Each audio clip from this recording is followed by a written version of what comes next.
हाय, मी आहे ब्लॉगर सारिका. चला तर तुमचं खूप खूप स्वागत आहे माझ्या व्हिडिओमध्ये. चला तर मी दुकानामध्ये आलेली आहे सकाळी. तुम्हाला तर माहिती आहे माझं दुकानातलं सकाळचं काम रोजच असतोय. तर मी छान असं फटाफट आवरून घेतलेलं आहे. दुकान भांडी आहे आवरली, टेबल वगैरे सगळं आवरलं आणि इतकं बेकार काम झालेलं आहे. आज माझं फ्रीज पूर्ण उंदीर मामणी खाऊन टाकलेलं आहे. पूर्ण वायरिंग खाऊन टाकलेले आहेत. फ्रीजरचं काम मी 8 दिवसापूर्वीच केलं होतं. तर तेव्हा थोड्याशा वायर खाल्ल्या होत्या, पण आता तर खूपच काम केलेलं आहे खराब. चला तर आता याचं काम थोडंसंच होणार आहे. तो काही फ्रीज चालणार नाही दुकानामध्ये.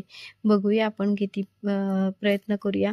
मेकॅनिकलला बोलवलेलं, पण तो म्हणाला की इतकं गार होईल याची गॅरंटी नाही आहे. तर इथे पाहू शकताय उंदीर मामांनी ह्या चिऊताईच्या घरामध्येच त्यांचंसुद्धा घर बनवलेलं. ते हे वरती 2 घरटे दिसतात त्याच्यातच उंदीर मामा राहत होते. तर चला माझ्या व्हिडिओमध्ये तुमचं खरंच खूप स्वागत आहे आणि व्हिडिओ कंटिन्यू पाहत राहा. नवीन असाल तर फटाफट सबस्क्राईब करा. मी घेतलेलं आहे आता जेवण बनवायला. माझं एक टाईम उपवास नाही आहे, त्याच्यामुळे मी डाळ भाजी भात वेज जेवण बनवलेलं आहे. खूप छान असं जेवण बनवून घेतलं आणि मग लगेच जेवणाला सुरुवात केलेली आहे. छान गरमागरम डाळ भाजी भात खायला मजा येते गरम गरम असल्यावर. तर आज जायचं आहे मला यात्रेला.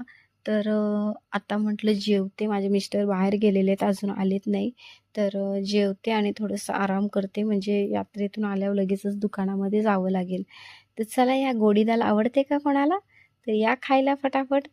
तर आम्ही नेहमीच बनवत असतो उपवास असल्यावर गोडी दाल. मुलांना तिखट दाल कमी आवडते, गोडी दाल जास्त आवडते. चला तर मी आता चाललेली आहे यात्रेला. तर गावाकडची यात्रा तुम्हाला पाहिजे आहे का? तर इथे पहा. जर तुम्ही गावाकडचे नसाल तर नक्कीच ही यात्रा पहा. तर इकडे पाहू शकते छान असं दर्शन घेतलं आणि अगदी खूप मनापासून दर्शन करायला मिळालं. खूप छान. चला तर ही आहे यात्रा गावाकडची, खूप छान भरलेली आहे. तर मी प्रसादी वगैरे घेतली आणि लगेचच घरी आलेली आहे. घरी आल्यानंतर मी फ्रेश वगैरे झाली आणि मग दुकानामध्ये आली. तर माझ्या मिस्टरांनी ही सरप्राईज दिली. माझ्या मिस्टरांनी दुपारीच फ्रीज आणून ठेवलं होतं आणि घरी गेल्यानंतर ना, तुम्हाला सांगते माझ्या मुलाच्या पायाला इतकं स्टँड्स गाडीचं जोरात लागलं ना, की मग त्याला दवाखान्यातून आणलं आणि मग त्याला घरीच ठेवलं आणि मग आम्ही दुकानामध्ये गेलो. तर दुकानामध्ये सगळं आवरून ठेवलेलं त्याच्यामुळे जावंच लागलं. तर 7 टाके पडलेले आहेत त्याच्या पायाला. आज ना सकाळपासूनच दिवस खराब होतं की काय असं वाटायला लागलं मला. चला तर